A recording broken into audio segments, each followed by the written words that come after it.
Buenas tardes, mi nombre es Andrea Paricio y es un honor presentarles el proyecto titulado Variación muscular del bíceps braquial, identificación de tercera cabeza bilateral en estudio cadavérico.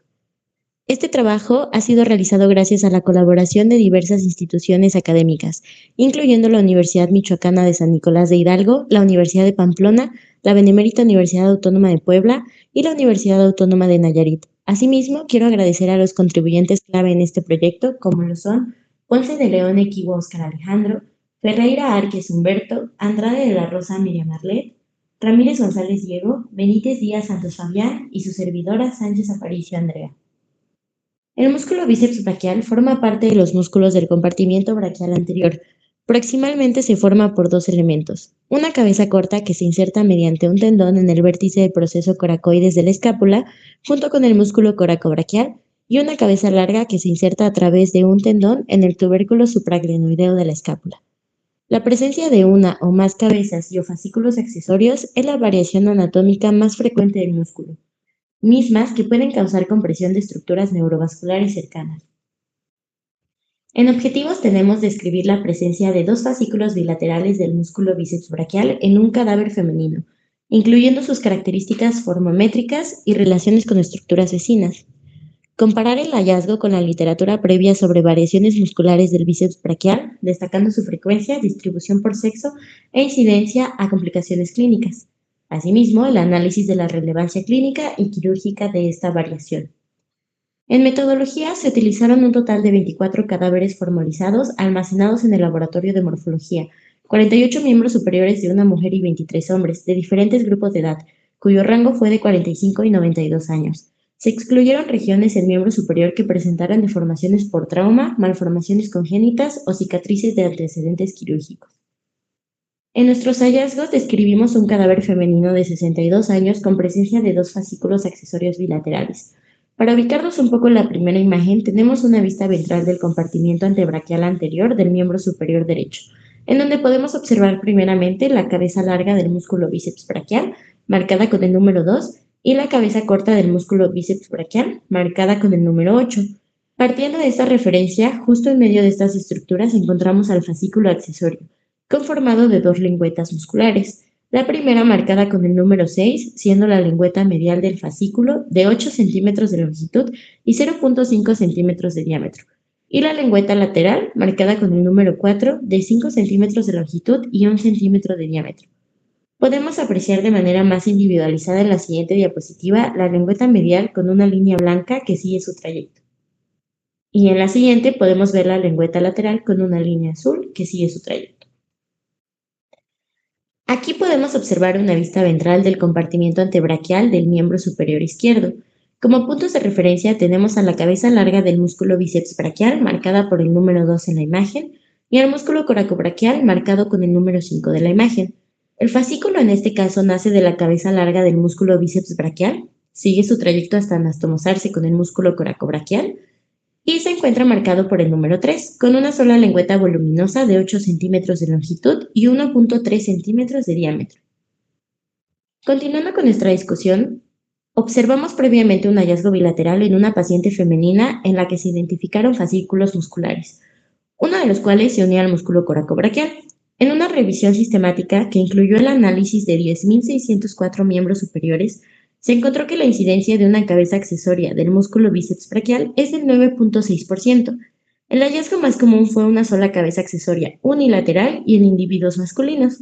No obstante, también se han reportado casos de terceras y cuartas y hasta quintas cabezas, pero con menor frecuencia. Para entender mejor esta variación, nos centramos en estudios que han examinado las características anatómicas en la población colombiana. Un estudio relevante que se realizó en esta población utilizó 16 cadáveres, es decir, 32 miembros superiores, y reveló que la presencia de una tercera cabeza accesoria se presentó en el 31.25% de los casos. Esta variación fue más frecuente de manera unilateral en el miembro superior derecho y solo se encontró bilateralmente en el 12.5% de los casos. Las longitudes de la tercera cabeza accesoria variaron de entre 2.9 centímetros y 0.59 centímetros. De los 32 miembros superiores analizados, el 31.25% de los casos que presentaron esta variación fueron masculinos, mientras que el 6.2% corresponden a un solo cadáver femenino. Este hallazgo resaltó la baja frecuencia de esta variación anatómica en la población colombiana, especialmente en cadáveres femeninos con bilateralidad. El origen de estas cabezas accesorias puede depender de la inserción de sus fascículos. Por ejemplo, durante la embriogénesis, la formación de cabezas accesorias humerales puede ser el resultado de la reduplicación de los somitas que darán origen al músculo braquial, en tanto que la formación de cabezas accesorias que se insertan en la apófisis coracoides o en la cápsula articular del hombro pueden ser el resultado de la reduplicación de los somitas que darán origen al músculo coracobraquial o a la cabeza larga del músculo bíceps braquial. Esta reduplicación no normal puede ser el resultado de la composición genética propia del individuo, herencia ancestral o persistencia embrionaria. De igual manera, en algunos artículos se menciona que la presencia de cabezas supernumerarias puede ser una adaptación funcional en algunos individuos que realizan una actividad física significativa. Aunque las cabezas supernumerarias o fascículos accesorios son variantes anatómicas comunes, tienden a ser asintomáticas. Sin embargo, también pueden ser patológicas, manifestándose principalmente con dolor y parestesias que se intensifican con la flexión mantenida del codo o la contracción repetida del bíceps.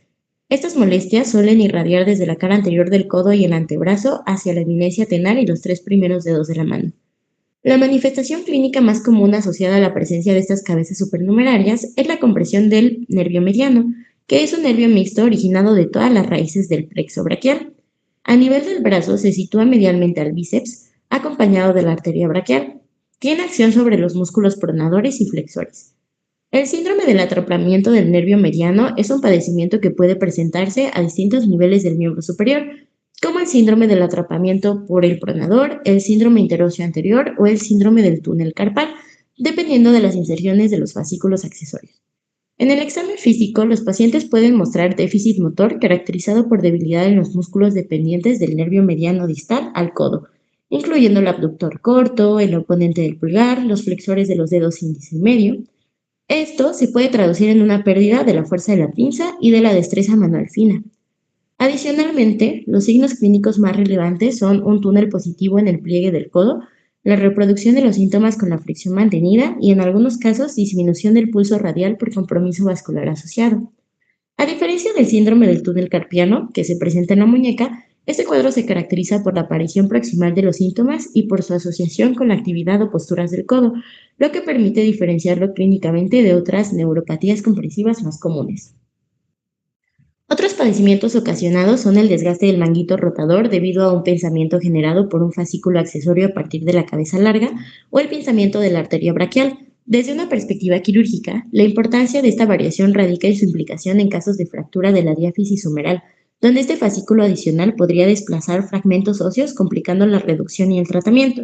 En cirugía plástica, el músculo bíceps braquial se emplea con frecuencia en la realización de colgajos, mientras que en anestesiología se consideran estas variaciones al llevar a cabo bloqueo selectivo de nervios. En imagenología, es crucial tener en cuenta su prevalencia debido a la posibilidad de falsos positivos, ya que puede confundirse con tumores de tejidos blandos. Por lo tanto, el conocimiento de las variaciones del músculo bíceps braquial es fundamental para cirujanos, anestesiólogos y radiólogos. La presencia de cabezas supernumerarias o fascículos, aunque frecuentemente asintomática, puede tener repercusiones clínicas al asociarse con síndromes de compresión neurovascular, desplazamiento inusual de fragmentos óseos en fracturas y falsos positivos en estudios de imagen o pruebas ortopédicas. Este caso subraya la trascendencia de un conocimiento profundo de la anatomía básica y de sus variaciones, las cuales pueden diferir según sexo, población y cuya identificación resulta esencial para el diagnóstico preciso, la planificación quirúrgica y la prevención de complicaciones iatrogénicas, recordándonos que la anatomía no es estática ni uniforme y que el conocimiento básico de la misma y la atención al detalle nos puede llevar a la identificación de variaciones musculares que pueden marcar la diferencia entre un abordaje terapéutico limitado y un manejo integral seguro y exitoso del paciente.